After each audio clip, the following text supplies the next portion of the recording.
preservation of and increased access to the 92nd Street Y Humanities Audio Archives is generously funded by the National Endowment for the Humanities.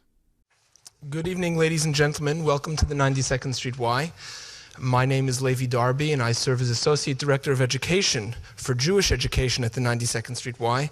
And this microphone is the most obtrusive microphone I've ever had the pleasure to speak into. Let's see what happens. Well, I'm happy to welcome you this evening to the third part of our series entitled The Free Exercise Thereof, Church, State, and Society. This evening we will be discussing some important issues regarding the role of religion and the religious community in setting both legislation and public policy. And we are delighted to have with us this evening as our two speakers, Father Robert F. Drinan and Dean Norman Redlich. Father Drinan was Dean and Professor of Law at Boston College Law School from 1956 to 1970. Following that, he was elected to be Member of Congress in the 4th District of Massachusetts, and he served in Congress until 1981. Currently, he is Professor of Law in Georgetown University Law Center in Washington, D.C., and he was ordained as a Jesuit priest, I might add, in 1953. Dean Norman Redlich is Dean and Judge Edward Weinfeld Professor of Law at New York University Law School. He was former Corporation Counsel of the City of New York and has served as Chair of the Commission of Law and Social Action of the American Jewish Congress. He's the author of many articles and has given congressional testimony on the subject of religious freedom and church-state relations. There was to have been a third party to our panel this evening, Theodore Mann, President of the American Jewish Congress, who serves as our moderator for this series. Unfortunately, it seems that Mr. Mann has been detained, and therefore I will serve as moderator, impoverished though I will be. Hell, you will. And that's what we call live theater.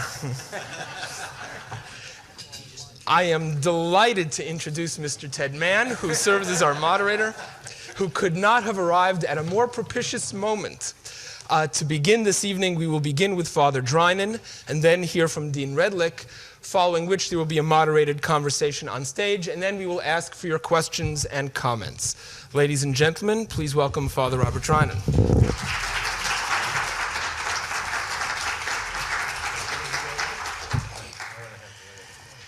Thank you very much, dear friends. I'm delighted to be at this very, very famous institution. We read about we've read about it for years and years, and how Elie Wiesel comes here so often. But we have all types of jokes in Washington. We don't know how Colonel North is going to play out. You may have read Art Buchwald the other day. He had a little spoof about all our new tales, and Art Buchwald said that a new scandal happened just after Christmas, that Santa Claus was caught giving toys to naughty children. And so they said, Santa, you can't do that. And Santa said, well, no, I want you to know that I've only given toys to naughty children when they're holding their mother hostage in the kitchen. And they say, well, Santa, you can't do that. And he says, well, no, I want you to know that I'm just out there looking for some moderately naughty children. They have a vigil of Oral Roberts now. I trust that you read that, and I don't know what day this is, but somehow he's going to go to God if we don't give him enough money. But we don't know what's going to happen on church-state relations in the next 2 years. All I can say is that I'm very happy that over the last 6 years, despite all the protestations of the right-wingers and indeed of the president himself, nothing very disastrous has happened. And the issues keep coming up, like the creationist thing in the Supreme Court. I signed a brief the other day against the creationists. I can't pretend to be objective. All I know is that this is a subject that keeps coming back, and that Yogi Berra had the right words for this church-state thing that keeps coming back. Yogi Berra said it's deja vu all over again. They have a story, a mean story about the liberals in Washington. They say, do you know that Christopher Columbus was a liberal? And you say, well, no, tell me why Christopher Columbus was a liberal. And then the answer is, well, he's a liberal because he started out from a place not knowing where he was going, Then when he got there, he didn't know where he was, and then he charged all of his adventures to the government. Isn't that mean? Well, one of the fantasies that at least a few people have is that in the election of 1988, the two candidates will be Mario Cuomo and Pat Robinson, and the only real issue that will surface is, well, how could God get into our public life, and what should we do about this? Well, I want to share with you, if I may, three vast areas or eras of church-state relations, and then come to some of the very neuralgic points that confront us all as Americans at this moment in time. And the three eras run from 1790 to 1950. The second era is 30 years or 40 years from 1950 to 1980. And in 1980 and 1981, it seems to me, a whole new era in church-state relations began, and we don't know exactly how it's going to play out, with the moral majority and the Catholic bishops and others speaking out as they should on nuclear weapons and so on. We have all types of new challenges, but my basic thesis is going to be this, that I want the churches and the synagogues and religious bodies to speak out and seek to influence people and events and public morality in this country. We really shouldn't do anything that will inhibit these people. We don't want the government making up our morality. We want somehow a symphony to come about as a result of all of the religious bodies. We know that we have extremists in America on the right and on the left, and that we don't want them to dominate, but at the same time, it seems to me that one of the geniuses that has come about in America is that we let the religion speak, and that we somehow have a symphony from all of them. In that first period, from the beginning of the country, roughly until 1950, you had, it seems to me, a rather favorable situation for religion. Tax exemption was there, available, chaplains, for better or for worse, in the legislatures and in the military, draft exemption for many people for conscientious objectors. We had prayer in public documents and holidays and so on, and we had a certain, if you will, pan-Protestant piety. We look back and we're told everywhere that it was a wonderful, peaceful era. I look back and say that, well, we had the separation of church and state for two different reasons. Thomas Jefferson said that we ought to keep government separate from religion, lest lest religion dominate and influence or over-influence government. Roger Williams, who was driven out of Massachusetts and was the founder of Rhode Island, he said that we ought to keep religion and government separate for a different reason, because the religious groups would be contaminated and corrupted by the government. Well, during all of that period, as I say, you had a pan-Protestant generation. You had McGuffey's reader and Bible reading and prayer in the schools. You had the Anti-Aid Amendment, the Blaine Amendment, saying that only the public school shall be financed. Well, we look back at that arrangement, the agreement from 1790 to 1950, and we keep wondering whether that is the best arrangement. Frankly, that was not particularly advantageous to the Catholic Church, and it imposed many, many disabilities on certain Jewish groups. But at the same time, we look back and say, well, was that the peaceful era? Ronald Reagan certainly thinks so, and he wants, God bless us, help us, the prayer back in the schools and the Bible. And a lot of people, too, they fantasize about that period. They say, oh, everything was peaceful, and we had a religious atmosphere in the schools. Well, all of that era, it seems to me, should be put in the light of all of the terrible things that America was doing during those periods, and that where were the churches and the religious bodies? That we didn't do very well by the Indians. We started harassing Central America at that time. We seized the Philippines in 1898, and that we weren't very good to the poor.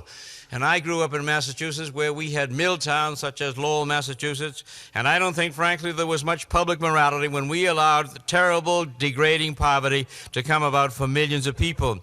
And that crime grew up during that period, and that during that area, or shortly thereafter, we had the development of the nuclear bomb.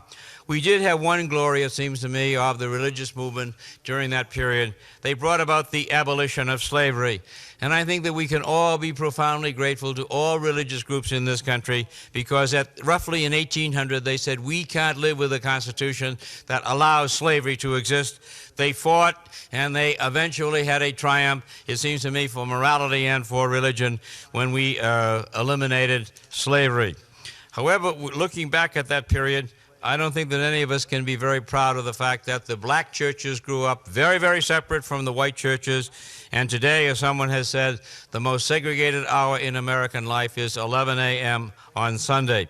The churches and the synagogues deserve a lot of credit for helping to put through the Civil Rights Act of '64 and the Voting Rights Act of '65. Well, let's come to the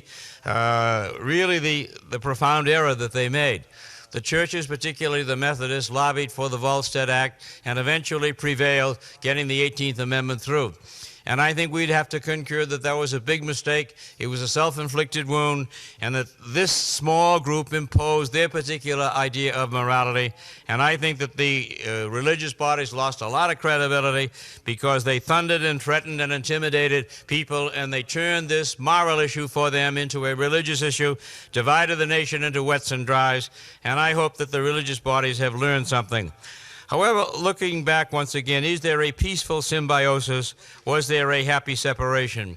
Well, let me come to the second era, when seemingly a lot of these things, at least for a lot of people, broke down.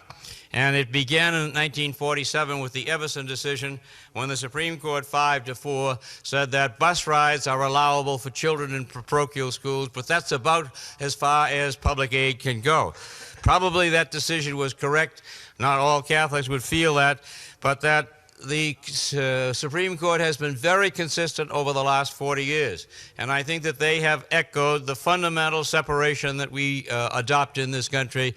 They've been very, very consistent saying that there shall be no aid to children or to schools of less than collegiate rank that are church affiliated, and that there shall be no religious exercises in the public schools. And so for the last 40 years, that particular very strong and consistent and coherent doctrine has been the position of the Supreme Court. And I think that we can be grateful to the court. And not everybody is. We have the right wing and Reverend Falwell, and indeed this administration is saying that we have to undo that, and we have to have tax support for church-related schools, and we have to somehow, as they say, get God back into the schools. But the Supreme Court has been very gutsy and courageous, and they have opposed even a moment of silence proposed in a southern state, and I hope that they're going to propose another moment of silence that is in a northern state being proposed. Well, that firm tradition, frankly, hasn't been very advantageous to some Catholics, or as some Catholics would see it. And I think the Catholics were particularly stung at the invalidation of the Elementary and Secondary Education Act just a year ago by the Supreme Court in a 5-4 decision. You may differ, a lot of people differ with that, but this was, once again, a consistent and coherent pattern by the Supreme Court saying we are not going to allow even this so-called remedial or compensatory education to the children in private or church-related schools. I think that one of the great glories of the last 40 years has been the religious exercise, or the exercise of religious freedom for dissidents and minorities. You look back and see what has happened to the Jehovah's Witnesses and the Seventh-day Adventists, the Amish children and the preachers in the streets, and you can say that we really believe in the free exercise of religion. Well, we look back, though, and we have lots and lots of questions. Well, people wonder whether the churches, the religious organizations, were driven into the private sector. Was religion privatized? These are all of the questions, and they're very relevant when, as you'll see, when I come to my third point, namely the revolution since 1980 in thinking on this. Well, the churches were depoliticized, that's for sure, and the churches may not endorse parties or candidates in America, and I think that we agree that that's a very sensible thing. The Christian Century, a magazine, pan-Protestant magazine, in 1964 violated that and endorsed openly LBJ over Barry Goldwater, and they lost their tax exemption for 2 or 3 years. And I think then and now people would say, well, that's the penalty. However, there are questions in lots of minds whether or not the churches have given up too much. Well, all of this now is a new world, and the new world began somehow with the Vietnam War, and the churches, including the Catholic Church, which had been quiescent to some extent on public issues, now said more and more, we have to be in the public sector. And they looked out at the world in 1970, and a lot of people in religious groups were very, very upset. The Catholics were upset at the fact that there's 1.5 million abortions each year. I think everyone was upset that every second or third marriage results in divorce. There was narcotics and pornography and the escalation of crime and the corruption in Watergate. And a lot of the churches said that, well, maybe we're not pushing hard enough. Should we influence or seek to influence more public morality? And if so, what are the guidelines for doing that? Well, during this period, the National Council of Churches somehow came to be perceived as the liberal, and the fundamentalists were the conservative. The Catholics had a particular problem in the last generation because the church inside was in turbulence. After Vatican II, lots of things changed. There were experiments. There was a diminution of those attending church, and that they sometimes tended to side with other people, other groups, saying, well, we have to be more and more active in the public order. Let me come now to my third group, or third era, and it began roughly in 1980. And that somehow all of the anxieties of the fundamentalists came to a head in 1980, and that they went to the Republicans, and the Republicans changed their platform in Detroit in 1980 in a very spectacular way. And they dropped their support of the ERA, the Republicans, that they had had for 40 years. They supported a constitutional amendment to recriminalize abortion. They endorsed prayer in the public schools, and they said to Reverend Falwell, who was there, yes, we will in fact subsidize, recommend federal funds, tuition grants for your 20,000 evangelical schools. The Democrats held the line. They had always been opposed to those issues. They don't want abortion recriminalized. They don't want aid to church-related schools. They don't want the Bible or the prayer to get back in the schools. And one of the very important issues, perhaps it was a silent issue in 1980, was this turbulence over the church-state issue. And Reverend Falwell and the fundamentalists overclaimed their victory, and they say that they got a candidate now finally that represents their wing of the churches in America.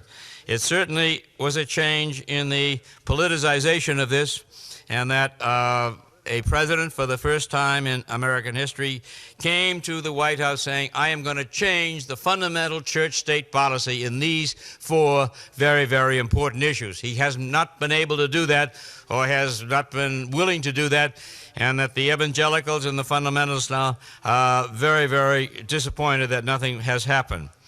Well, the moral majority and the fundamentalists cause everyone to raise big, big questions, saying, well, where have they been all these years? And they were not in the mainstream. The Catholics and the Protestants and the Jews were getting on better all of the time. And we had a coalition, frankly, that was very, very powerful for public and social morality. And I think in the 50s and the 60s and the 70s, this coalition really for the first time in American history of Catholics, Protestants, and Jews was doing wonderful things like helping to bring about a new Immigration Act in the 60s, helping to terminate the war in Vietnam, getting rid of the draft in peacetime, all these things on which there was a very strong consensus, and that all of a sudden the fundamentalists came out seemingly out of the woodwork and said, well, you are all wrong. We weren't really prepared for that, and that we took a second breath and we said, well, we have a lot of questions, and that we're not certain of the answers. My church particularly began to think very hard, and they had some very funny alliances going, at least informal alliances with the fundamentalists. Many Catholics still say that we should demand some type of aid for Catholic schools. That is a minority view, I think, among Catholics now. Incidentally, in Massachusetts, in November last, they had a referendum on the ballot. Should they change the Constitution to give more aid to church-related schools? And in a Commonwealth that is 60% Catholic, the voters turned that down by almost 2-to-1. So that it's not true to say that the Catholics hold this along with the fundamentalists. But you do have a very strange alliance of an informal kind between some pro-life Catholics and the fundamentalists, and also some conservative Catholics with the fundamentalists who would want to do something about abortion and also get aid for church-related schools. Well, this is a new and visible church-state tension that we've never had before.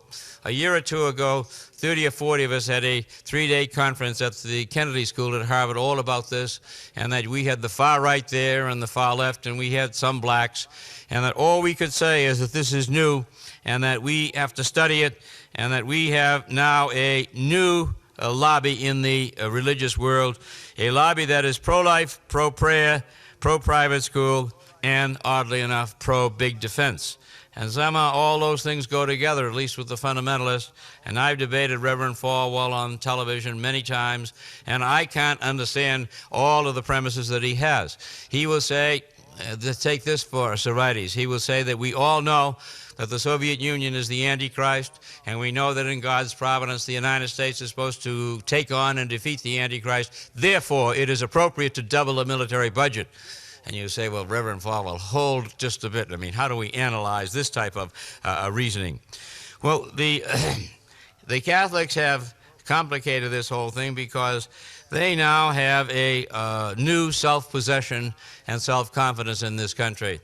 My church was a minority church, but now with 52 million, they are better educated than most groups in America. They have more self-confidence. They are very, very pluralistic. They go from the left to the right. And yet they now have a feeling that somehow we should be more influential in the public morality of America. And all of that flowered in a very fine way in 1983 when the 300 Catholic bishops put out a very sophisticated and nuanced statement on nuclear war. The National Council of Churches that represents some 70 million Protestants came along and spontaneously, without being asked, said that we endorse the result in the reasoning of the Catholic bishops. And I think it's fair to state that virtually every Jewish group would be in sync with that they would agree substantially with what the Catholics and the mainline Protestants have agreed to, namely that we may never use nuclear weapons offensively or defensively, and that we may possess them for the purposes of deterrence only conditionally on the assumption that they're going to be phased out. Well, is this a whole new element in American life? It certainly is. It may not have been visible in the last elections, but I can feel a sea change. As a matter of fact, a fundamental survey of Catholic attitudes was done by the NORC, the National Opinion Research Center, a year ago at the University of Chicago, and it showed that after the bishops put out their statement with much publicity, the attitudes of Catholics changed 20 to 30% on this fundamental issue. So they went from being very hawkish to being almost dovish or moderately dovish. And that I would hope that that is going to continue. Not that the Catholic bishops are flaming liberals on all issues. They never did endorse the ERA, and they are almost obsessed or fixated on abortion. Well, this is the third era now, and I wish I could tell you how it's going to play out. The law, it seems to me, is going to remain the same.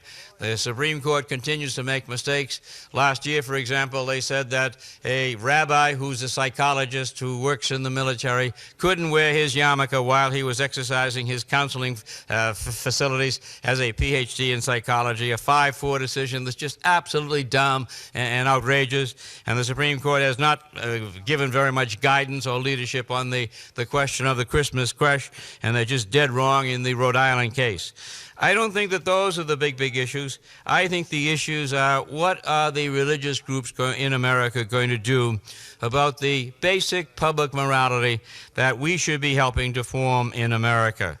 I think that's the larger and the more important question. I'm not minimizing all of these church-state controversies on which we should be very well informed, in which we should dialogue and debate in a very civil way with all of the groups.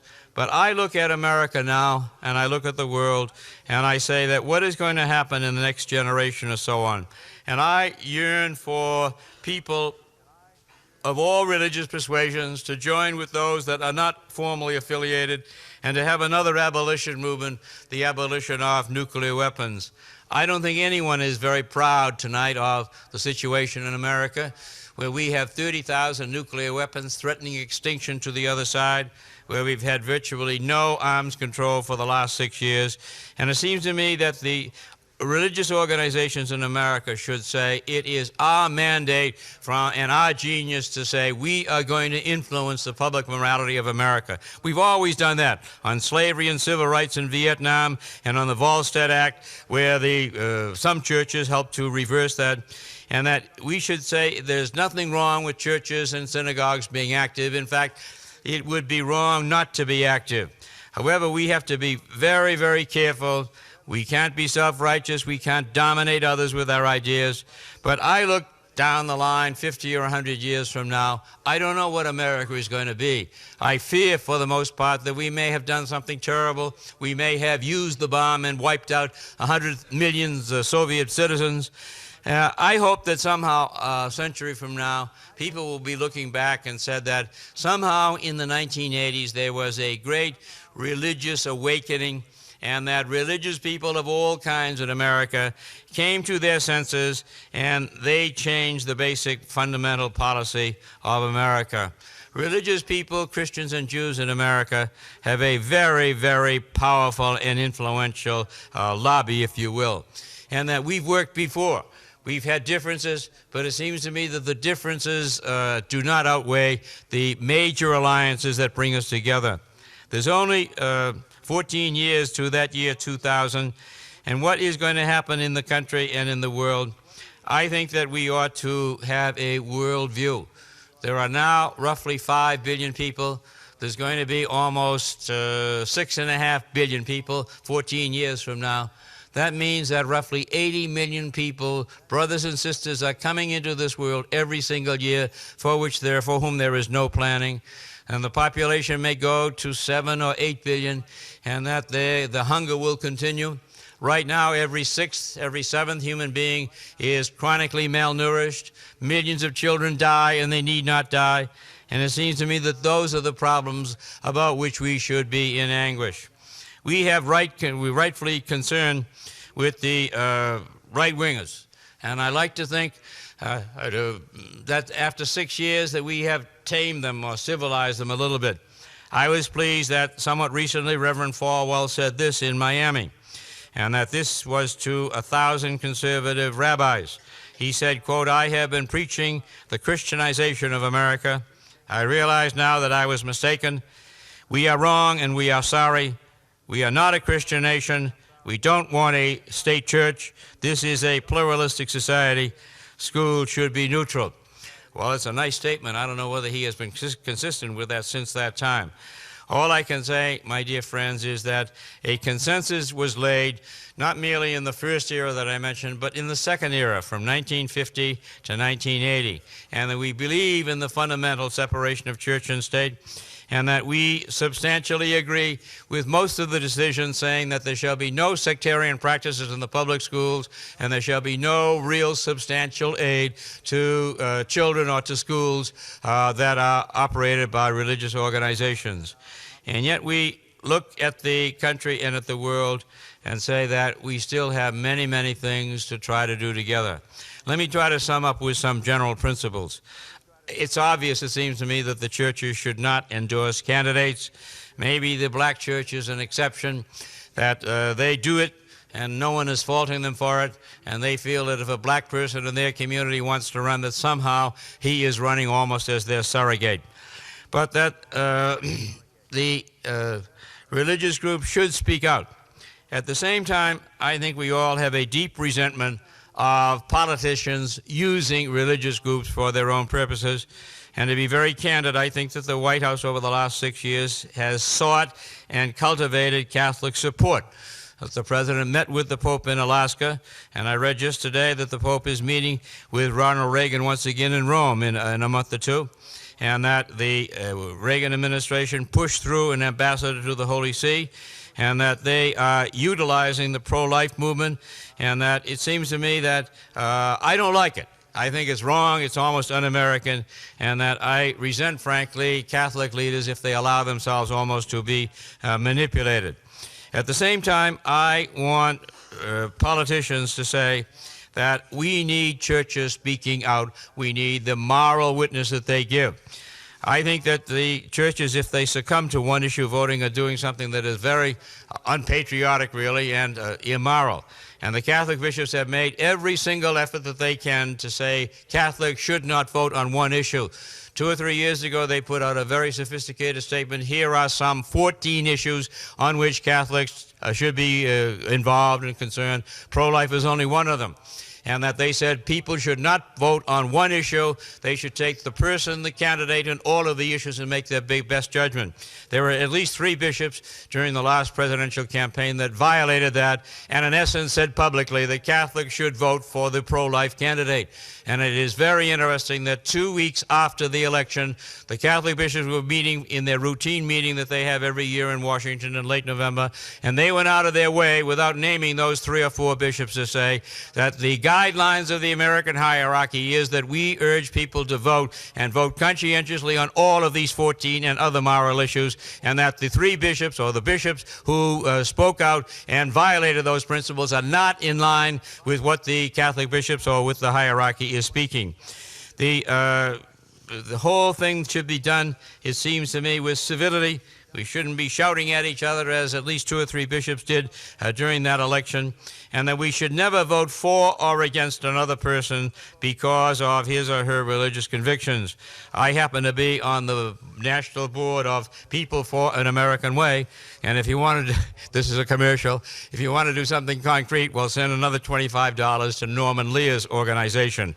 That group was born out of all of this agony in 1980, when the yahoos and the right wing and the religious fanatics seem to dominate so much, and that they continually expose them or seek to have a civilized dialogue, and it's a very worthwhile organization. I think that this is not going to go away. This has always been in American life, where politicians seek to exploit churches and where churches step beyond their bounds. For example, in 1884, Reverend Samuel Burchard helped James Blaine lose the election by calling the Democrats the party of rum, Romanism, and rebellion. And some clergy attacked Andrew Jackson, and they said that democracy would lead to atheism. And Madison said that the only security for religious liberty is a multiplicity of denominations. So I am very honored to speak with you about this topic. I thank you for having this series of lectures, to have civilized and very well-informed comments about it.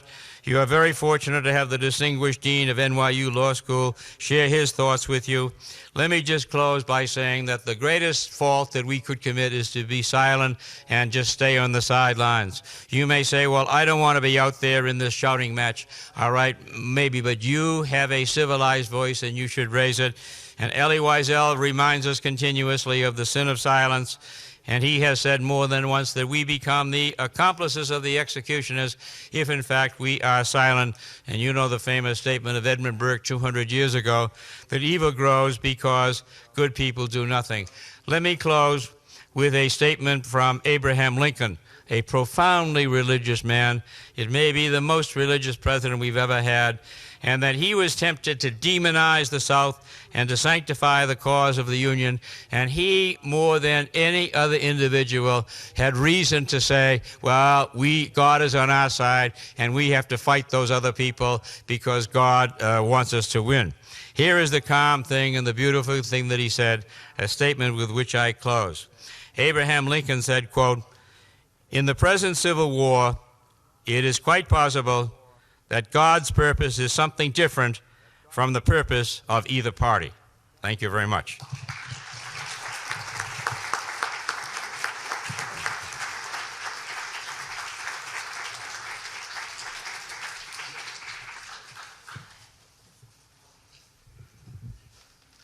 This is indeed a difficult microphone. I hope that when I finish my talk, Ted Mann, who missed the opportunity that a moderator usually has to say something at the beginning, will use the podium to say something at the end, because having known Ted for many years, I know what an important contribution he can make to this discussion. Could you perhaps speak a little closer to the microphone? Okay. I was wondering when I was invited this evening and saw that the moderator was going to be Ted Mann and Bob Drinan was going to be the other panelist, just what it was we would have to disagree about. And I'm still wondering now. I think, however, that I will focus in greater depth on some of the issues that Father Drinan dealt with at the end of his talk, and focus generally on the subject of the role of religion in political discourse and the role of religion in decision-making and in the responsibilities that political figures and government officials have in this country. It seems to me that there are a variety of legal principles at work here, although not legal rules. And this topic of the proper role of religion in government is one that, in my view, does not lend itself to the type of judicial decision-making that we have in the church-state areas of government aid to religion, of religious practices in the schools or other public facilities, or the traditional free exercise areas where the government in one form or another is imposing restraints on a person's free exercise of religion. We have here a series, however, of legal principles, some of which are constitutional, some perhaps not, which I believe can inform the basis of our discussion and help us to arrive at some sensible, judgmental results. Because I think we are dealing here with issues of judgment rather than issues that are capable of being resolved by law. These issues I would list as follows. One are the traditional rules of conflicts of interest, which are not confined to religious areas, but which should govern persons in government, persons in some positions of responsibility, whether in government or out. And secondly, we do have the concepts of free exercise of religion and freedom of speech. One should have a right to express one's views, and one should not be deterred from expressing those views and participating in the political process because of one's religious beliefs. And we have the concept of separation of church and state, which has within it the important notion, which was voiced for the first time in James Madison's Memorial and Remonstrance Against Religious Assessments in 1784.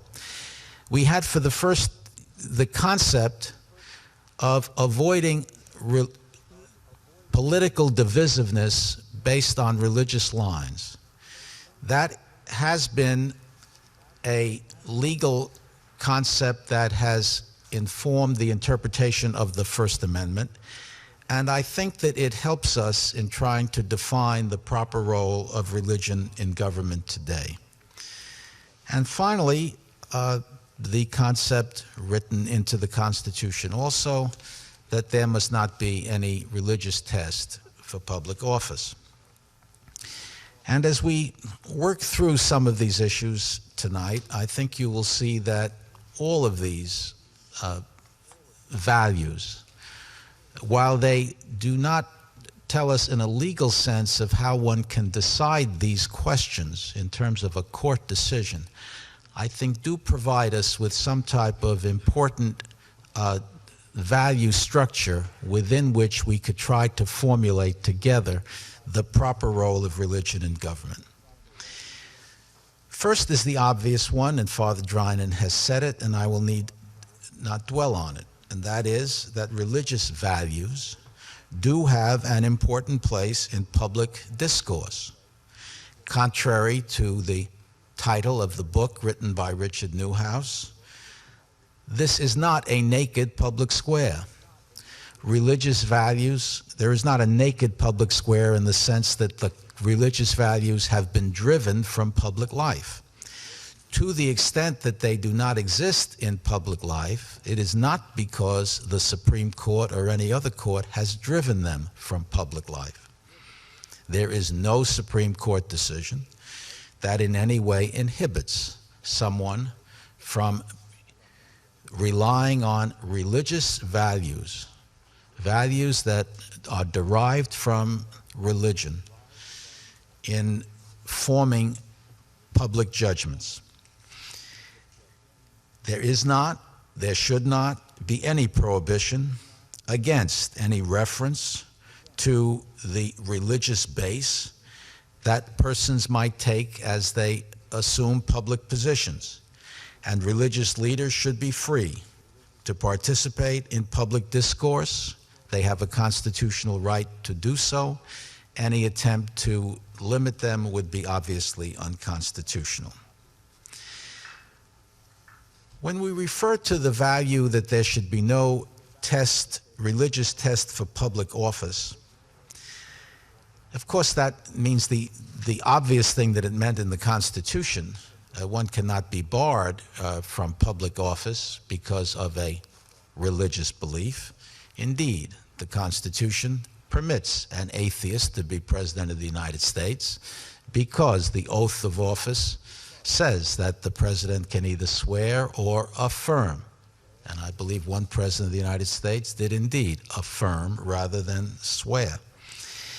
But going beyond the constitutional analysis, it seems to me that the concept of there being no religious test for public office also means that we should avoid divisiveness along religious lines.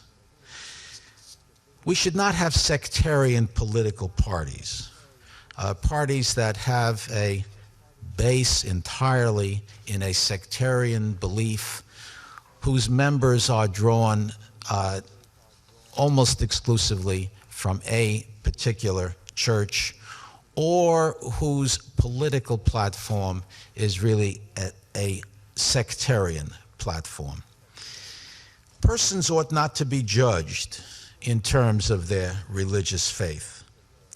Voters should not be told that it is contrary to their religious faith to vote for a particular candidate. And we have heard that in the past. I have heard the statement, and I remember hearing it during the civil rights crises of the 60s, where a rabbi would say, no good Jew could vote for a Governor Wallace. Now, there may be a lot of good reasons why one shouldn't vote for someone. But to put it in terms of you cannot be a good Jew or a good Catholic and take a certain political position is a very dangerous excursion into political divisiveness. It is true that it may be contrary to the interests of a particular religious group to vote for someone. And it may be a fine line to say, between saying, Jews have a strong interest in voting for someone who is pro-Israel, or Jews may have a strong interest in voting for a political candidate who takes a separationist position on church and state. But to cross that line and say that it is somehow contrary to your religious faith to make that political decision seems to be, it is a mistake. One should not make a political choice a matter of religious faith. The clergy may use the pulpit to support positions, but I think it is unwise to do so. There can be no legal barrier against a rabbi, priest, minister from asserting positions from the pulpit. But I think it is a very unwise thing to do. And I don't mean unwise to take certain positions from the pulpit, but it is unwise to use the pulpit to support candidates. Sermons need not be confined just to theological matters, and I think that it is perfectly proper for members of the clergy to use the pulpit to support particular positions, but to use it to support candidates is wrong, because candidates should not be given the imprimatur of a religious faith. And inevitably, if a member of the clergy using the position of the pulpit to support a particular candidate, either directly or indirectly, and there are often ways that that can be done without directly doing so, it seems to me also creates that political divisiveness, that kind of religious test for public office that is a mistake in our country. Outside of the pulpit, members of the clergy are free, of course, to support candidates if they wish. I would advise some caution in this regard for some of the same reasons, but that gets to be a matter of personal choice. I think, however, that members of the clergy should be aware that it is a dangerous thing to convey the message that somehow a candidate has the imprimatur of approval of a particular religious group. Now, that may be politically a fact that a particular candidate is supported by religious groups. We know that Mondale had great support among Jews, far more so than he had among a voting group of comparable economic and social status. But that is a different thing from having the theological leaders convey the impression that this candidate has the support of the organized portion of that religion. Should members of the clergy run for public office? Well, we have on the platform tonight one who has and one who left, same person. If members of the clergy choose to and are permitted by their religious organizations to run for public office, then it is incumbent that that candidacy not become a matter of religious faith. Anytime a member of the clergy runs for public office, there is a danger of dividing the electorate along religious lines. And candidates and their supporters who are members, a candidate who is member of the clergy and his or her supporters, it seems to me, have a strong public obligation not to divide the electorate along religious lines. It is, of course, true that public officials are influenced by the values of their religious faith. But I believe that the positions they take must not be controlled by their religious beliefs. And this is a difficult line.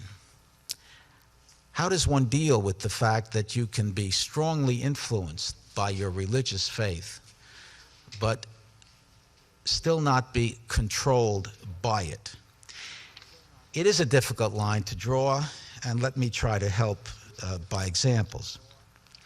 First, a public official must be able to separate religious belief from an official duty,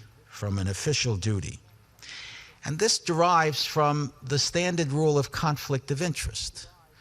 If one has an official duty to perform, and one has some type of relationship with another interest that prevents that person from having independent professional judgment and prevents that person from performing his or her public duties, that is the type of conflict of interest concept that must be avoided. A Catholic judge must be able to grant a divorce to a Catholic, even though from the point of view of that religious faith, it would be the wrong thing to do. One may believe that homosexuality is a sin, but one should not be able to refuse to hire a person who has the AIDS virus simply because you regard homosexuality as a sin in terms of your religion. One should be, because one has a governmental duty to make a judgment with regard to hiring free from religious bias. And if you cannot perform that duty because of your religious faith, then you have the kind of standard conflict of interest that ought to disqualify you either from holding that position or from taking part in that particular decision that you have to make. In taking a political position and making judgments, as a legislator would, for example, a public official should make every effort not to impose his or her religious values on those who have a different set of religious values. Now, aren't public officials, we are told, imposing their values all the time on those who don't share their particular values? For example, a person may think it is morally wrong to take money from one person to support someone else. People may have those views. Nevertheless, a majority of legislators are imposing a contrary view on someone with those profoundly, deeply felt views, that it is morally wrong to take money from one to support another. We have laws with regard to welfare, housing, all of that, where a majority of people are imposing their values on someone else. And so one must say, why should not a Catholic legislator be free to vote against legalizing abortion or providing public funds for it? That may be a judgment that is informed by a Catholic legislator's religious beliefs. But can one say that it is improper to take that view simply because it is imposing that view on someone who has different views? And we often hear that, and we often hear it said that you may have a position for yourself and your own conduct, but you have no reason imposing it on someone else. Well, if you start examining that, I'm not sure that argument holds up for the reason I just said, namely that people are imposing their value judgments on other people all the time in the political process. Now that's the hardest case. But I believe a Catholic or Jewish, this need not apply to any particular legislator, should, in reaching this decision, ask whether the position that I take on this case, on this issue, on the vote, with regard to providing Medicaid funding for abortions, is this a position that I take because of the strictures of my religion, or am I free to make the same types of judgments as those of my colleagues whose religion leaves to them this as a matter of individual choice? For example, it seems to me that a Catholic legislator or an Orthodox Jewish legislator, on the issue that I posed to you, namely whether one can vote for or against Medicaid reimbursement of abortions, should ask, am I free to consider the fairness between rich and poor women? Am I free to consider such issues as the dangers to health of women? Am I free to consider such things as moving abortions into back rooms, the health problems, the problems of discrimination between rich and poor.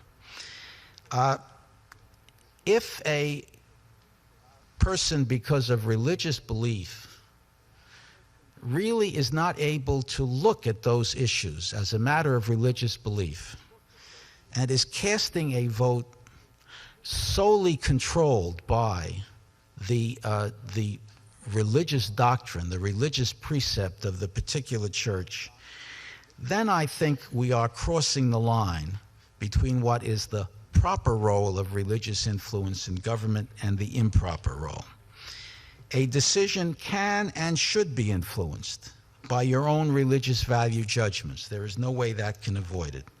But a democratic electorate has a right to expect its governing officials to weigh all of the factors that go into a governmental decision and not have those decisions be controlled by a particular religious precept. If indeed a candidate or a public official is bound to a position as a matter of religious faith, then at a minimum, that position should be disclosed. And someone who is running for office as a candidate, who feels that he or she is not going to be able to provide the electorate with what the electorate in a democracy deserves, namely a person like a judge who is going to be able to look at all of the factors in a case and try to reach a fair judgment, but is going to be controlled by religious doctrine, then that person is free to run for office, but the public has a right to know what are the guiding principles of that individual.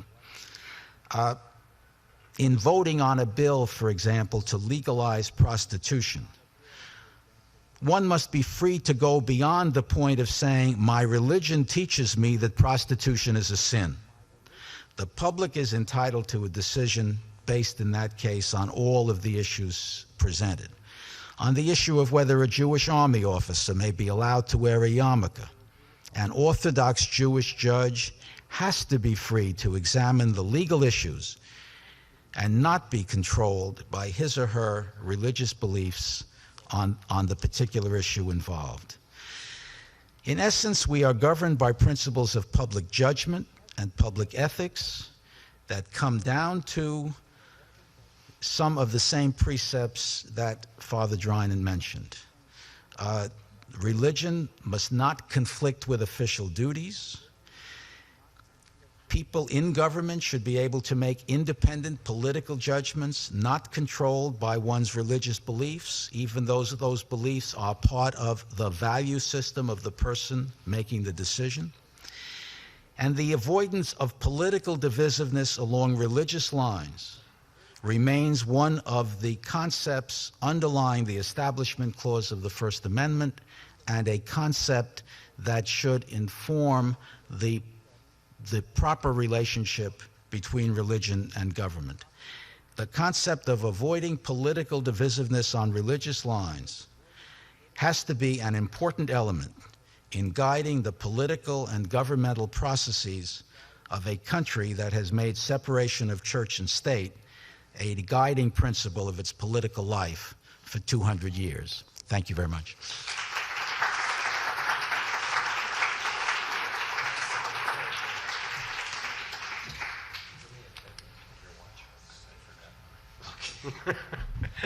Let me thank both speakers. I thought they were superb. I think this discussion so far establishes that you don't have to have disagreements to be informative, and I don't think I don't sense any. This has been a peculiar function for a moderator. Norman, you misdescribed my function. At this series, I don't make any opening statements and I don't make any closing statements.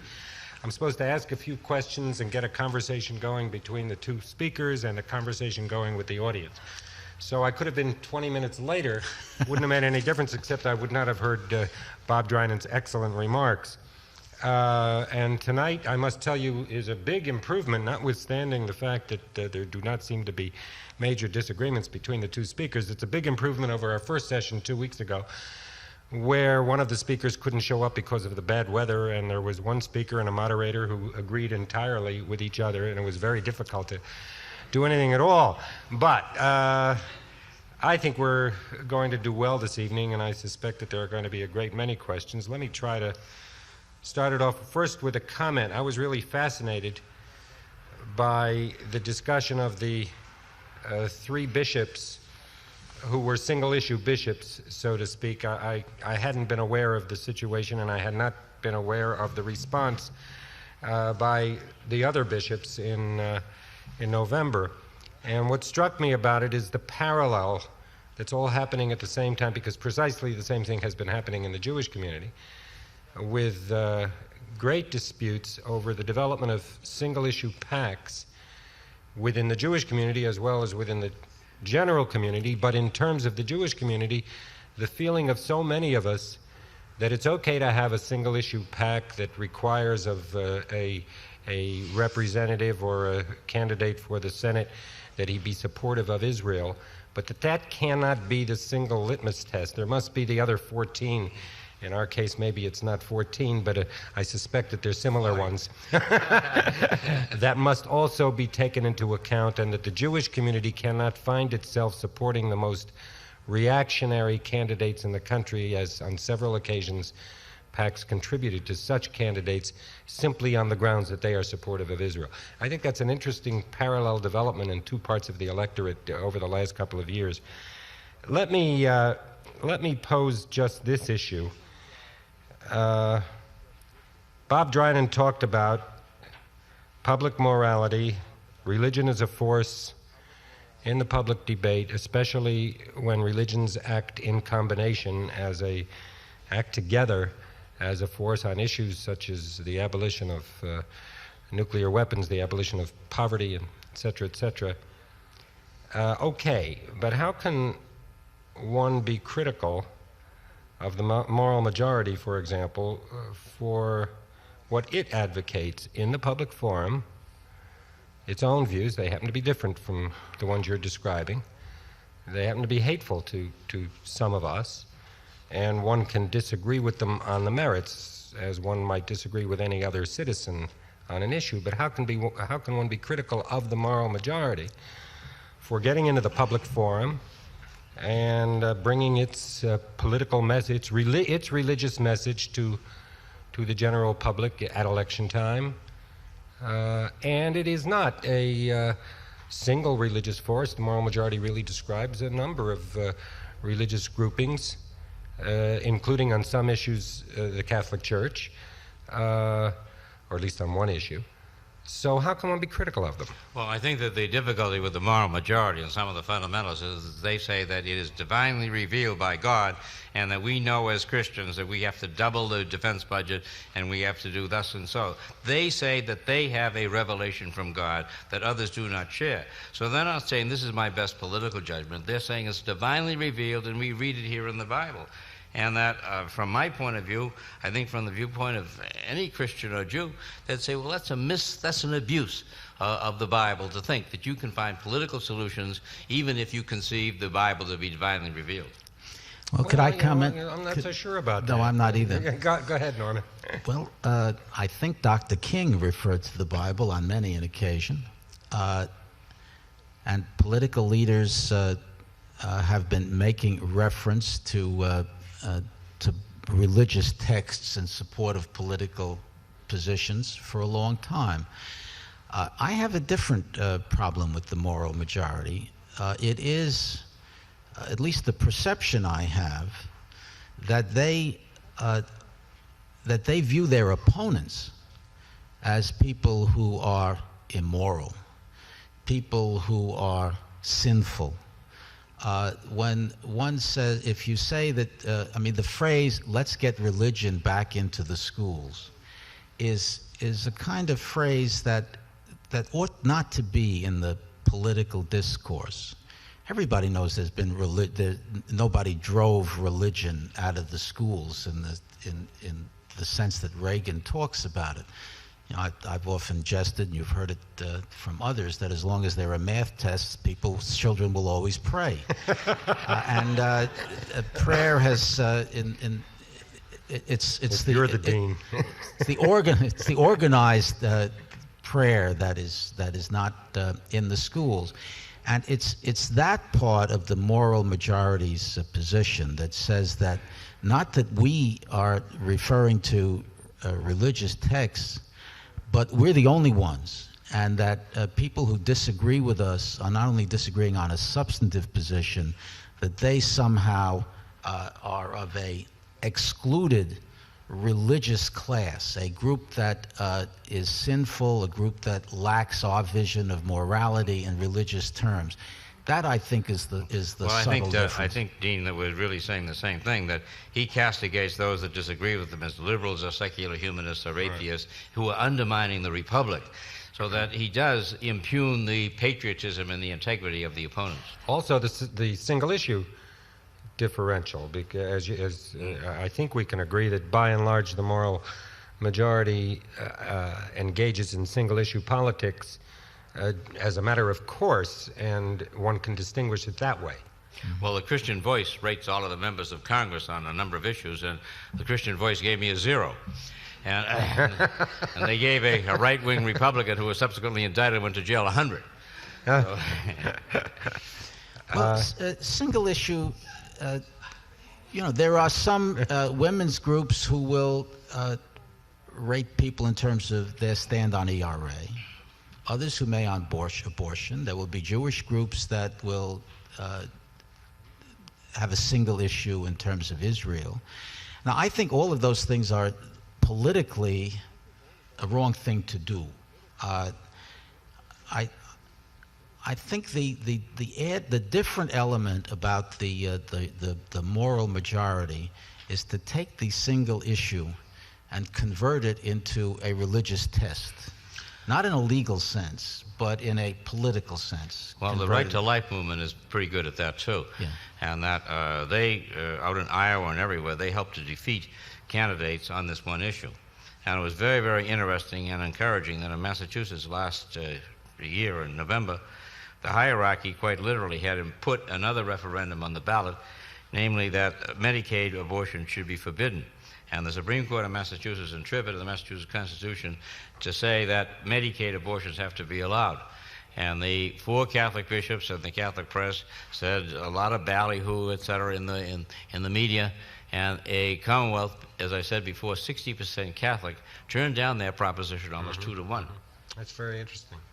How about the failure of the moral majority to regard pluralism in our society as an important value? Is that a true statement that I just made? And if it is it a valid distinction between them and other religious groups? Well, I think that Rabbi Mark Tannenbaum would say that Reverend Falwell has in fact left that position in the quotation that I cited. But whether or not in practice he does it or not, I don't know. And I think that the other fundamentalists are of the same mind, that they think that America has been downgraded, and they are inclined to think that America lost its soul during those 30 years that I mentioned when the Supreme Court was throwing God out of the public schools, in their view. So I do think that they are very, very intolerant, and they have a vision of America that, frankly, in my book, is kind of a fantasy, that they want to get back to this pan-Protestant idea where God was everywhere, that an America that really never existed. Last week, one of our speakers, David Sidorsky from Columbia, made some comments about the importance of a national ethos. We got into a little trouble trying to figure out what the plural of that noun was. I think we finally agreed it's ethoi. At least David insisted that was it. I haven't been able to find it in a dictionary. But I was thinking about it as you were talking, when you're talking about, these major issues, and I couldn't agree with you more, that might bring the world to an end and that leave millions of people starving and so on and so forth, as your ethos, really, sure. And I suppose what you would like to be part of the national ethos.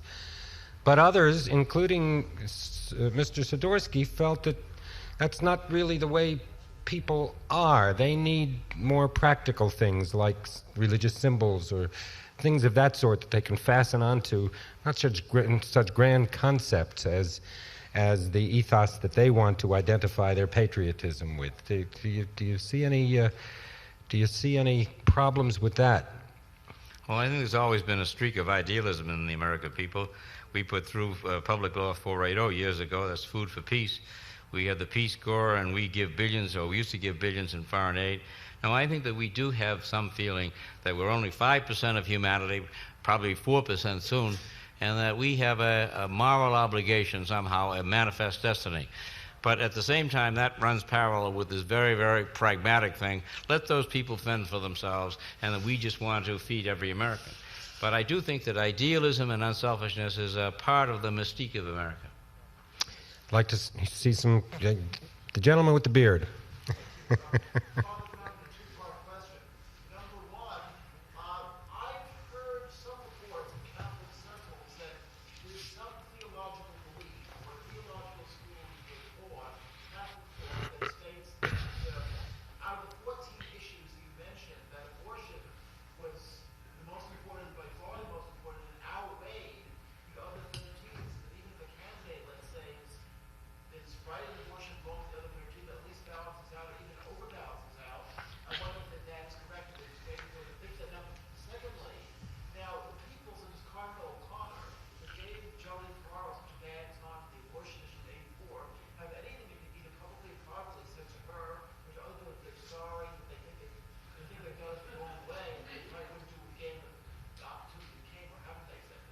Well, the right to life is a very, very vociferous movement.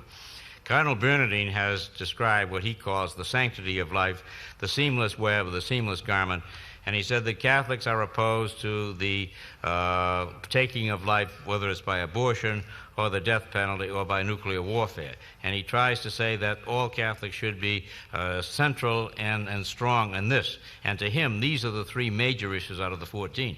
But you're quite right, where some people would say, well, people are dying and that this should be central.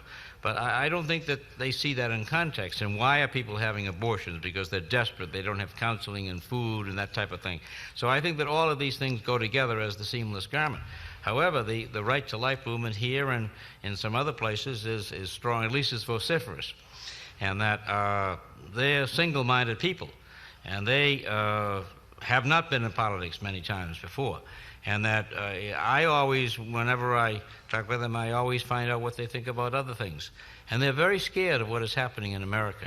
And they will mention, if they ever get off abortion, they'll mention all what they're in mind is the deterioration of America, and that we're ready to kill people and all. And that they have this vision that Jerry Falwell has, that everything has collapsed, and that the churches have to be out there fighting. Somehow they're theocrats, or they believe in a theological dominated state, ultimately, if you press them. But it is not... it's not the dominant force in American life, even though sometimes you think that they make more noise in the Catholic Church than any place. Frankly, there's a very, very strong reaction against them. And in the Catholic community, 1/3 to 1/2 of the Catholic legislators in the Congress vote pro-life. They vote against the Hyde Amendment regularly. And that you can't say that this is You mean pro-life or pro-choice? Pro-choice, I'm sorry, yeah. That you can't say that this is the one feeling, that this is a strong, strong feeling. And we tested in Massachusetts when I was in Congress, and that you will find 5 to 8% of the people who are so pro-life that that is the one issue. And on the other side, you will get 5 to 8% of the people who are pro-choice. That is their one issue. Just, okay, this is the last follow-up question we're going to allow tonight. Go on.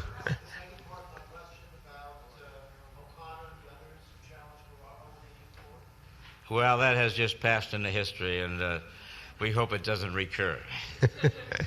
Yes, ma'am.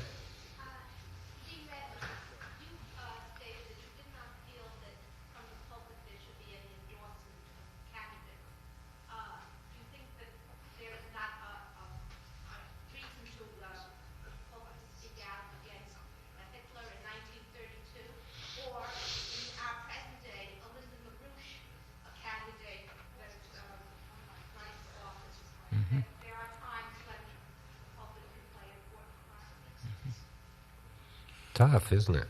Well, it's a good and hard question, and we're dealing with areas where absolute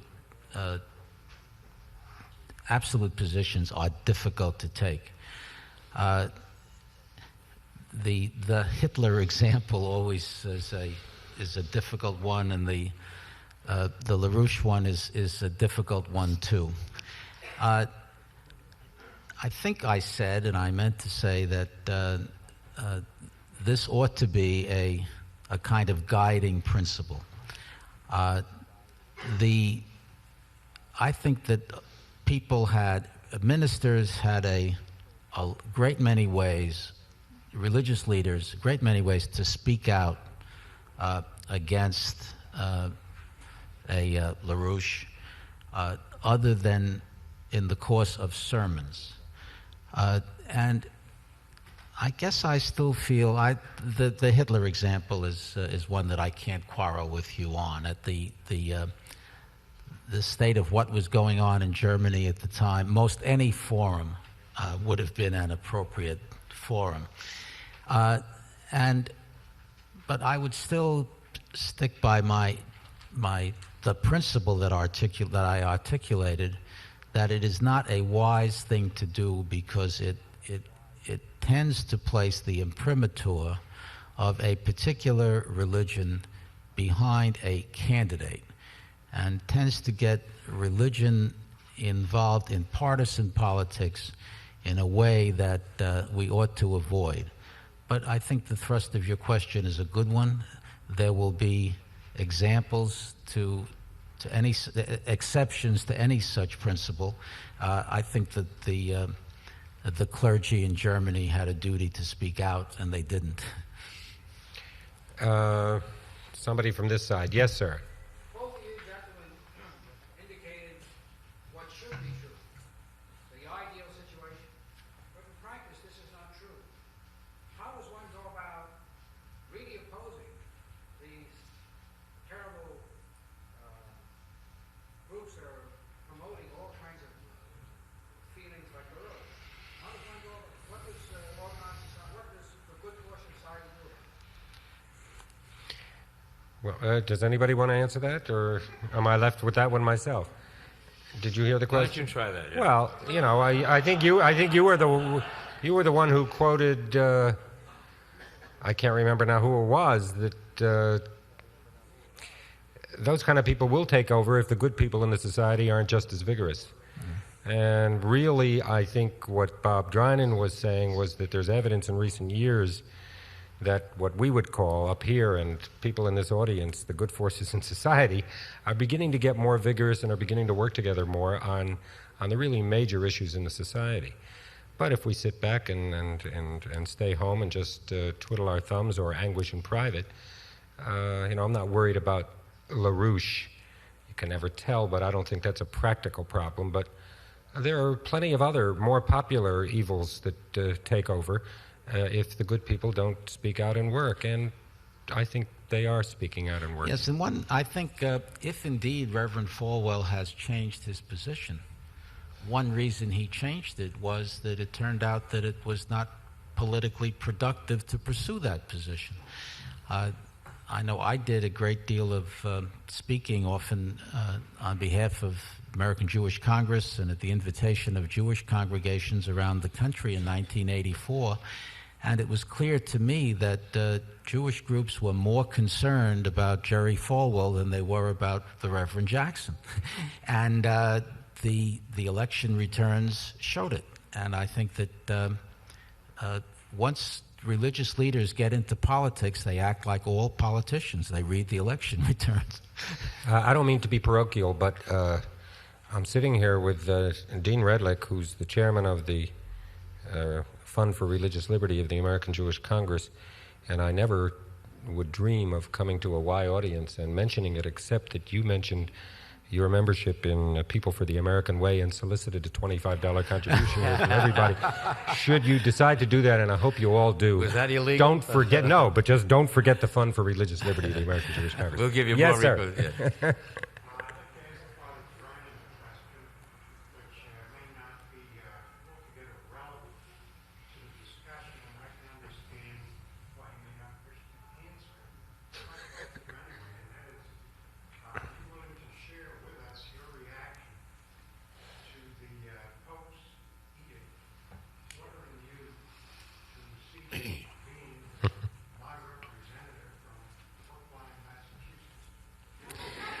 Thank you very much. It was the... It's not on point, but go ahead. Well, I think it is somewhat on Maybe point. it is. The canon law of the Catholic Church was changed after this monumental commission, and one little point involves priests and nuns in politics. And rightly or wrongly, the solemn commission of 15 learned people said that, well, no, we're going to tighten it up. Before that, canon law in 139 said that a priest may run for public office if he has the permission of his local bishop, and that there weren't many that did it. I had the permission of Cardinal Cushing. He thought it was a good idea, and around the world a few, but not very many. In any event, rightly or wrongly, the Holy See came to the conclusion that, no, we ought to make it more stringent so that no priest or nun may hold any governmental position that is civil power, whether that power is legislative, executive, or judicial. So they just said this is inappropriate for priests and for nuns. I think that's too narrow a view. I think at least they should have allowed it on a regional basis. But it's a policy judgment. Where can you effectively work for the Catholic Church, or more effectively? And that's the rationale. And in fairness to them, I was the only Catholic priest in 200 years that ran and won and was there for a time. Couldn't they have had a grandfather clause? They're pretty good at going back to the status quo ante in Rome. But I miss Brookline. Yes, sir.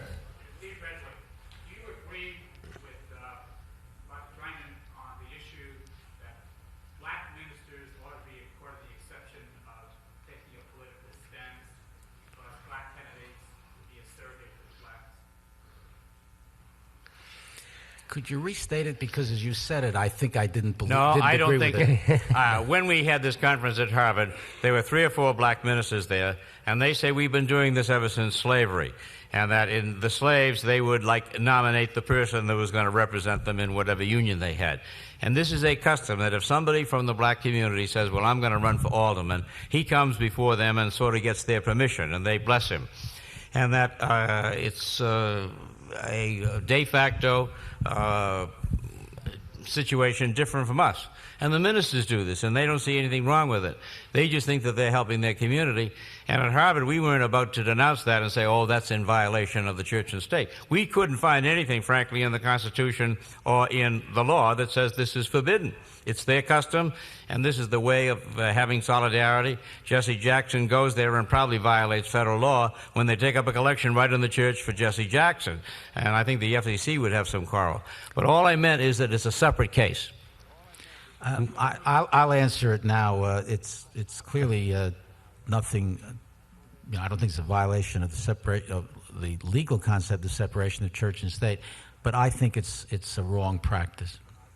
I think people ought to move away from it. Yes, sir. This question came up in the first discussion on the Wilder case, and the government contract with religious institutions in New York City. The case was a foster case. I'd like your thoughts on that decision and the balance the judge the strike and the Roman Catholic Church's subsequent reaction. Norman, do you think we ought to try to answer that, or Not really. Yeah. I just think it's much too complicated. It's a fascinating question. It's a very complex issue, and I think we would end up spending 15 minutes of the next half hour on it, and I don't think that would be wise. Right. Yes, sir. Father Drinan brought up the point that the fundamentalists might tell their co-religionists to vote on a certain issue because it's divinely written, or the Bible says so, and it's not restricted to the fundamentalists, it's other religious groups that do that. And I would like you to talk a little on the matter, Professor Redlich, too, that I feel that when they're doing something like that, they're sort of telling their people how to vote without really, in other words, prejudging it, without really getting into the heart of the issue. And I'd like to know. Well, I mean, speaking from the Catholic Church, that just does not happen anymore, if it ever happened. And that I can't imagine a Catholic priest endorsing a candidate. They're very from the pulpit, or they're very careful, even privately, to sort of speak in reserve. and that a Catholic priest has perhaps more authority than a Protestant divine. People are used to that in this church with authority.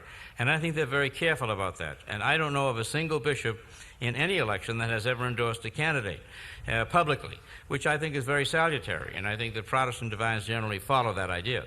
So have they sinned sometimes in this area? I think that some Catholic bishops or Catholic priests have sinned in the area of right to life, but that they don't sin very often, because a lot of women in a parish will go up and chew him out.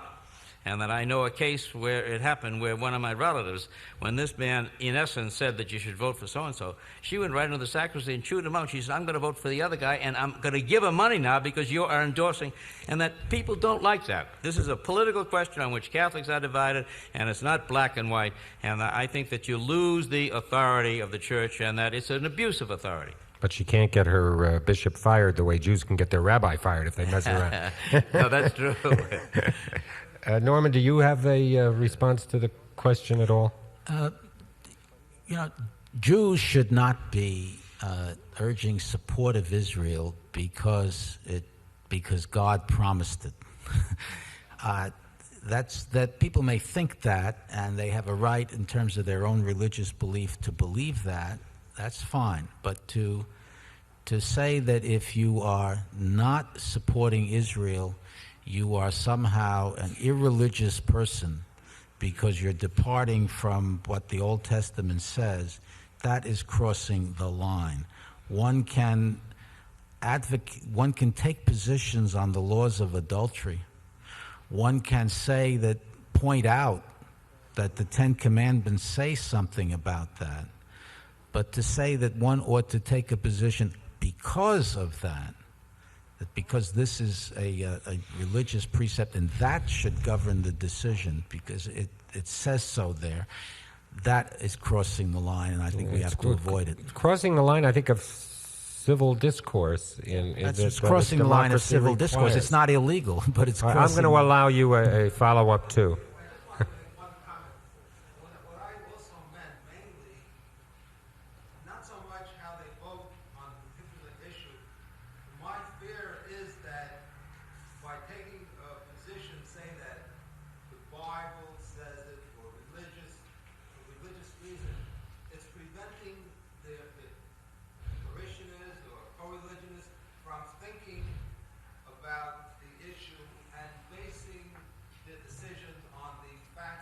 You mean on rational reasons rather than...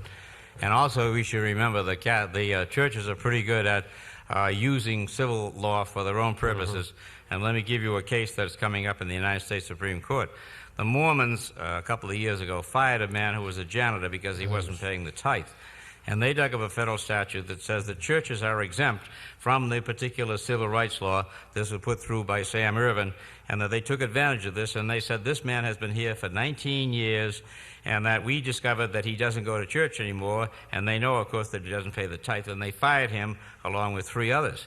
And that all of the church groups are now on the side of the Mormons, saying that this law means that we can hire and fire just as we want. We can hire our own co-religionists, and we can fire them if they fade away from the faith. Even as janitors. Yeah, and I hope that the Mormons get clobbered on this. Yes, sir.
And that's a very good point. That's Fred Nathan who just made that point, and it is a good one. It's a kind of added refinement of the point I was making about being able to approach an issue in the way that one would expect a judge to approach an issue, that even though you may be informed by moral values within your religion, you should be able to consider the panoply of factors that would go into any decision. I think yours is a very helpful refinement of that one of the things that ought not to go into the equation at all it would be the kind of example that you gave, a dogma that says that as a matter of religious belief, life begins at a certain time and therefore compels you to reach decisions not only with regard to the abortion issue, but questions of how you decide tort cases and other matters involving an unborn child. And I think that to the maximum extent, that type of consideration really ought to be taken out of the decision-making process. What set that off was your comment about the Jews should not support, or the Jewish legislature should not support Israel because it's in the Bible and it was promised that might support Israel because it was in the interest of the United States or democracy. Or in the interests of Jews.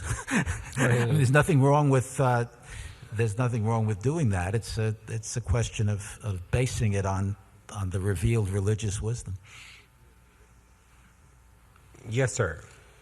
Before I ask my question, first I'd like to make a comment. I'm wondering why whenever we speak about the fundamentalists as violators of the church-state separation principle, why we always speak about George Orwell, when the biggest violator in that area actually is Labovitz.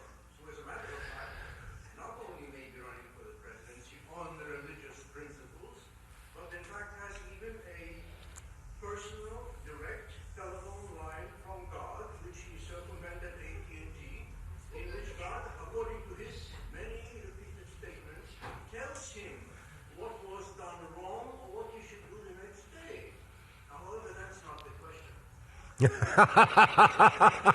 Okay. My question to you, Father Drinan, is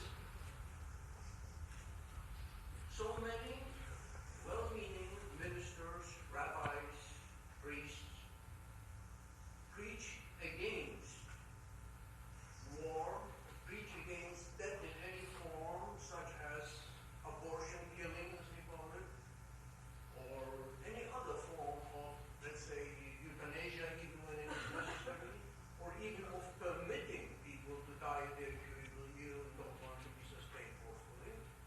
And yet, if this country, or any other country at any time, is in war, not only go to the front lines to encourage their soldiers to kill the other side, but in fact assure them that God personally is influencing their side to help them kill the other side, just as the priests of the other side tell them that God personally has been helping them to kill this side. Now, how do you... Well, I think the Ayatollah does that in that dreadful war between Iran and Iraq, but I would hope that Christian clergymen in this country do not do that, at least now. I don't know of anybody who did that in the Vietnam War. I think the majority view was that this is a bad war and that we should get out. And I don't recall that in World War II that they demonized the other side to that same extent. I think that we said then during World War II, and I think we'd say now, that was a just war and we did what we have to do. But no, you are right, however, in suggesting a certain hypocrisy that they're not entirely consistent in their, shall we say, their pacifist stance. I think, though, sir, that has really changed with the threat of nuclear war, and that in Vatican II in 1965, and again in the pastoral of the Catholic bishops of 1983, there's a strain of pacifism there, suggesting very, very clearly that it may be that today no war is ever justified. because there are other methods of doing it, arbitration and mediation, economic boycotts, and furthermore, every war, however local, today brings on the very distinct possibility of a nuclear war. So I think the climate has changed a great deal, and in my own church, Catholic thinking has developed towards the pacifist side, and that the Catholic Church is officially nuclear pacifist, that you may never use nuclear weapons.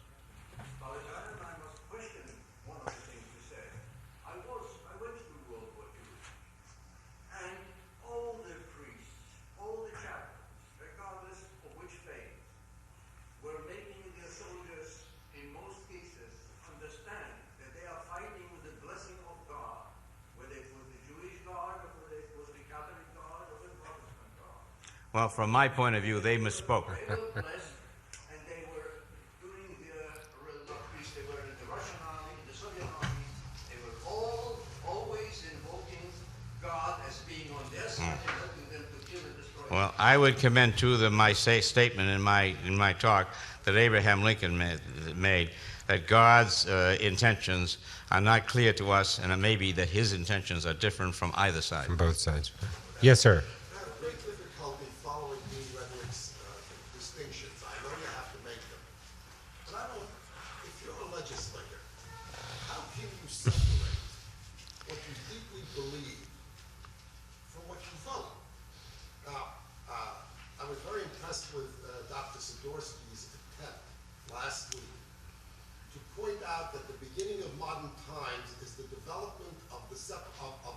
Separation, he said, when there was a private sector and a public sector, and that religion was going to be a private sector, and therefore the community had no right.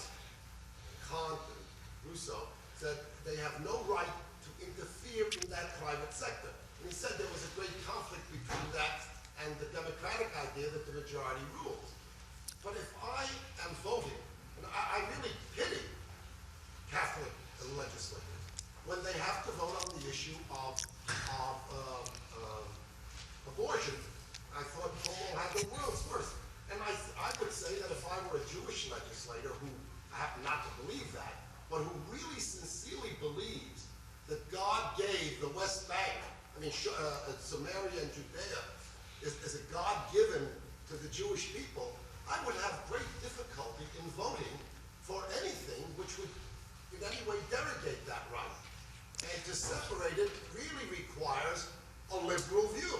Sure, if you're a liberal, it's easy. But if you are really a conservative who really believes that this is God's word, I don't know how you can separate. I mean, to separate these things. Can I try to answer?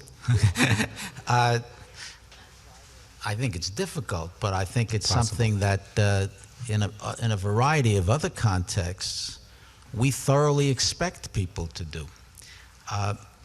If you take it out of the religious context, a firm article of my makeup has been in opposition to capital punishment. I've been an opponent of the death penalty for 30 years. I would still believe, however, if I were deciding a de novo, the issue, I'm forgetting about precedent and all that. Let's say I was deciding for the first time the question, is capital punishment cruel and unusual punishment? The lawyers who are before me have every right to expect me to listen to the arguments and to judge them as fairly as I can. And there could be a lot of arguments on the other side, which I ought to be open to. What did the framers intend? How do you draw the distinction between this penalty and that penalty?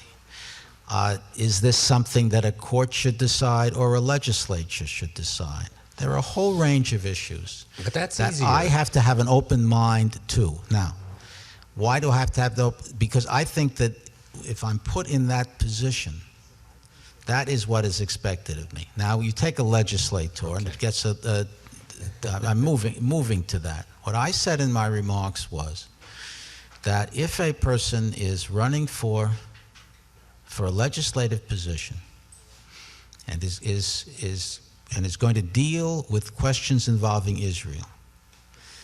And his or her belief is, I believe that God promised this land to this people if they will follow my covenants, and therefore I will hear no other arguments. I cannot be influenced by them because that is my article of faith. Fine, run on that platform. And you have a right, the electorate in a democratic society has a right to know that. And if they elect you to that position, then you're doing what you told them you would do. But I like to feel when I speak to my congressman or congresswoman on a particular issue, and if he or she may be a Catholic, in the days when most Catholics were opposed to aid to parochial schools, I could still sit down with that Catholic and try to point out why aid to parochial schools is a bad thing, and have somebody who was willing to listen with an open mind. Now, I never said it is easy, but I think that it is something that litigants are entitled to, and I think that it's something that an electorate is entitled to. Do you agree generally with what Norman just said? Well, I do, but I don't think that it's like easy for the liberals and hard for the conservatives. That suggests that we don't have that much of a conscience. But that I always voted against the Hyde Amendment in Congress. Says to take away Medicaid abortions from the poor. And I think it violates the Equal Protection Clause, that here you have all these well-off women who have the blues and they can get an abortion if they want to, and that the poor people, the poor women, have a constitutional right to an abortion, and that I don't think you have to be liberal or conservative to see that. I think that you're just voting the equal protection, and that it's just wrong to deny the implementation of a constitutional right to this woman, even if in your religion you say that she has no moral right to do this. Couple more questions. Yes, ma'am.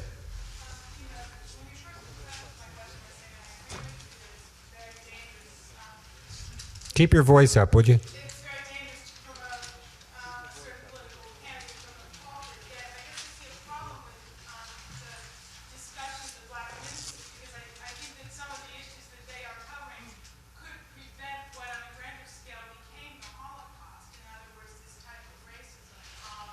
And while it is obviously something not blatant as the murder that went on in Germany should have been addressed by the ministers, I think that we're at a point in Americans or in society in general when some problems might be quote unquote more subtle, yet they're leading towards poverty and discrimination on a wide, on a broad level. And I just wanted to bring up that point. Yeah. Well, as a realistic matter, communication has become so much easier these days that to kind of harp on the issue of the importance of the pulpit as a means of getting a message across, when we are living in an age where getting messages across is a lot easier than it was, it seems to me to be harping on kind of a lesser important issue. You ask, why is it that somebody wants to deliver a message from the pulpit? They want to deliver a message from the pulpit because they want to convey a certain religious endorsement. Now, it may have been that historically one could say, well, this community was such that the only time they ever got together was in church on Sunday. And the rest of the time they were, working 6 days a week, and they were poor and all that. That this is the only way we can get our message across. I could see that presents another side to the question. I think in this day and age, if ministers really are so interested in endorsing a candidate from the pulpit, it's not because that's the only way to get it across. It's because one wants to convey a religious endorsement, and that troubles me. One more question. I'm sorry. One yes, comment. Please. I think that I brought this question up with the black churches, and I think you have to just see this in perspective, and that historically they have sent their ministers to Congress. Adam Clayton Powell was the minister, Andrew Young, And Bill Gray is now a minister. He's the chairman of the Budget Committee, and Walter Fontroy from the D.C. And I think you have to weigh in all of that with, as Dean Redlich just said, that the black church tended to be the center of the black community. I think that is rapidly changing, and I think that the practice, if it was that, of celebrating a person running, I think that may just fade out of existence.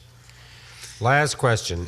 Yes, ma'am. Could I take the liberty of, It's if you have two rebuttal. more questions, and Sure. that's to ask my old colleague Fred Nathan to ask another. Another one? Okay.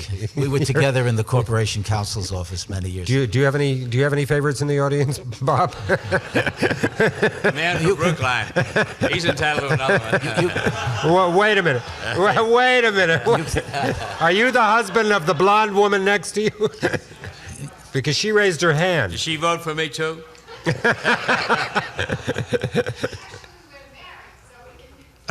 How old-fashioned. Likely story.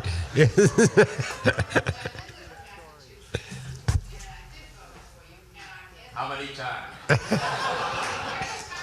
Two times in each election. That's right.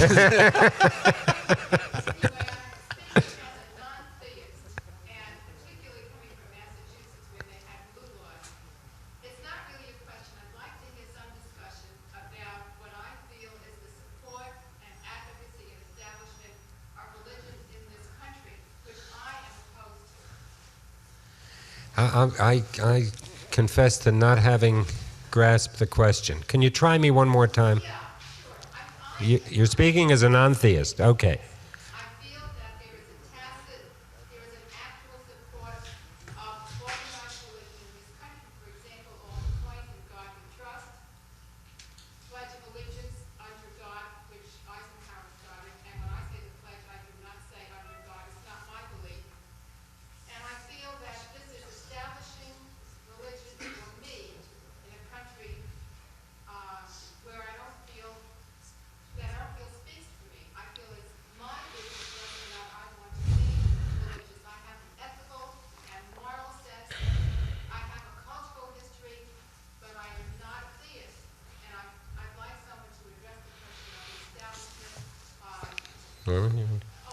Well, we could,